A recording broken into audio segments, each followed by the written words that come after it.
So the whole idea started about a year and a half ago when I was having kind of a difficult times after a breakup. The whole plans for summer collapsed somewhat and I needed to fill the void, and basically doing something constructive and useful was the only solution for me.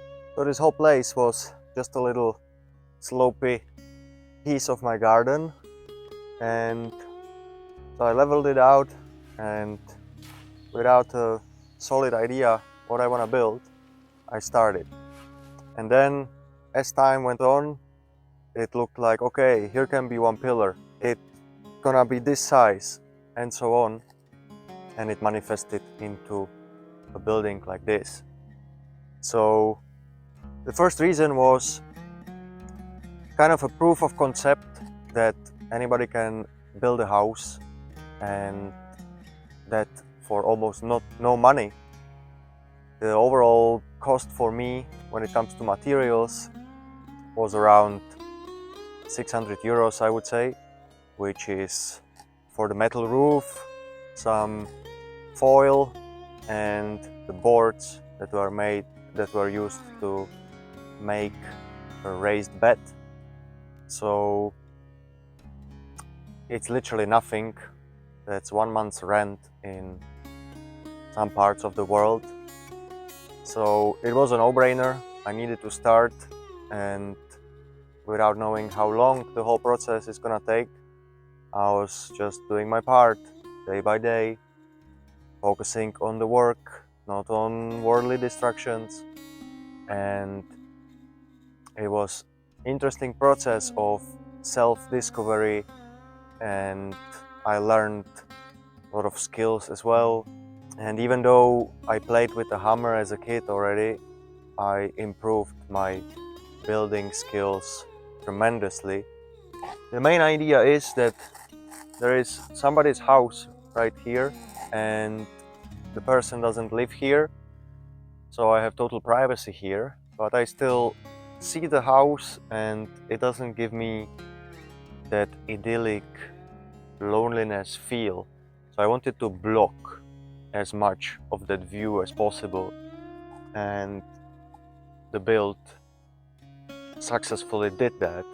There was a mulberry tree on the other side of this, which I had to cut because it was basically damaging the foundation of the original house that was here. And I didn't even know that it's a mulberry. So yeah, what an amazing tree. Like, you cut it down, you leave for a season, come back, and it's just full of branches, and you just don't want to die, you know. So as you can see, the mulberry tree wasn't a small one, and this wasn't cut by chainsaw, this was cut by hand.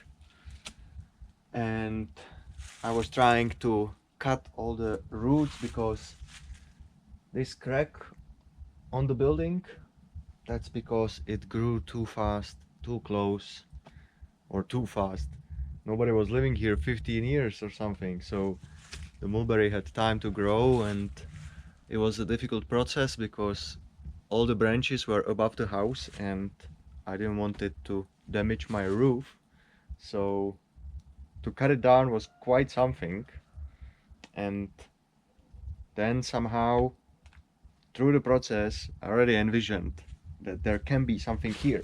By the way, all this, like doors, windows, it's recycled material that was here. Somehow there was a window in the basement. Maybe they planned to use it for some reason, or it was left from another building, or I have no idea why they have or had a window like that here, but it came very handy. So first time inside, when the house is nearing its completion, the idea is that it's one big room. There is this loft which creates enough place for sleeping upstairs and sitting space under it. You can imagine how many times I hit my head, but I believe it's totally worth it. And once you're not running around it all the time building, forgetting that it's in the way, it's a different story. So you come here, you know, there'll be a little sofa or whatever where you can sit and read a book. I've envisioned that there's gonna be enough light because there is 1, 2, 3, 4 windows. You can see all the wooden joinery. You know, it was literally coming to life as I was looking at what wood I should use. You know, I always had to choose according to the length of some wood that I had cut, and so it was slowly like putting puzzle pieces together. The house wanted to be like this. It wasn't just the way I wanted it, it manifested itself. This is gonna be some kind of table or bar, I don't know how to call it. So basically this is another chill area, but yes, there's gonna be stairs up here, so you can go up there without necessarily always going through there. So some stairs going up here, and this is the most amazing part. I wish I could sleep here today, but basically it would be very cold, I think. That's gonna have to wait a year from now, or actually not even a year. In half a year I'm gonna sleep here. I think so, totally. I think this was done by mouses. They were looking for maybe some worms or parts of the straw. It also like has little roots here. Looks like the straw wants to start growing because I did it late in the season, and basically it's gonna have to die now as it hardens. It already makes good sound, but it's still wet. I can feel it, you know. Even the color is still too dark, so I see that it is not yet totally dry. This was the last part. Yeah, it's still kind of cold. This part, for example, the other side, because the sun hits here, there is west. So during the afternoon, it gets heat from there. So this already sounds better.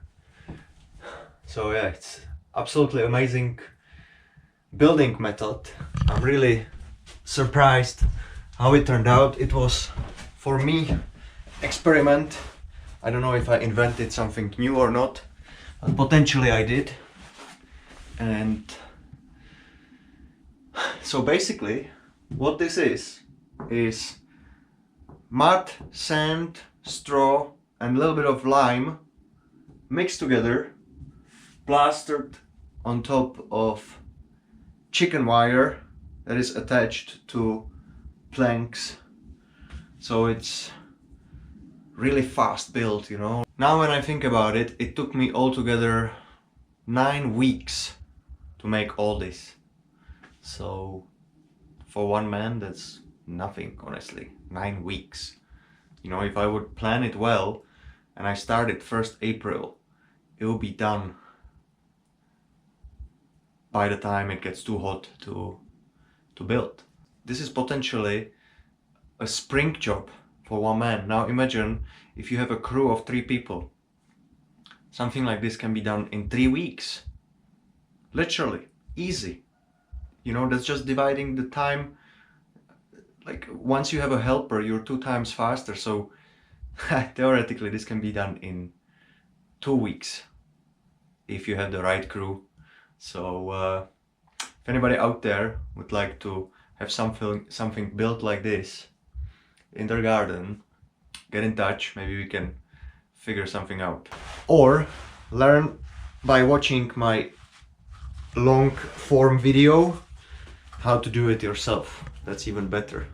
And right here, these little branches that's coming like literally out of the house, that is a peach tree. which produces 1 peach a season. First I thought I can maybe replant it, but that would be impossible because it used to be much bigger tree, so the root system is there, and hence it had to stay exactly where it is. So I bend it, built around and over it, and yeah, hopefully next year there are gonna be 2 peaches. And this is it for the tour of my tiny little hobbit house out in the Balkan mountains. I hope you guys enjoyed it. If you would like to be updated on all the things Balkan and what lifestyle this geographical area has to offer, make sure to subscribe, leave a like, and I'll see you next time in another video. Do widzenia.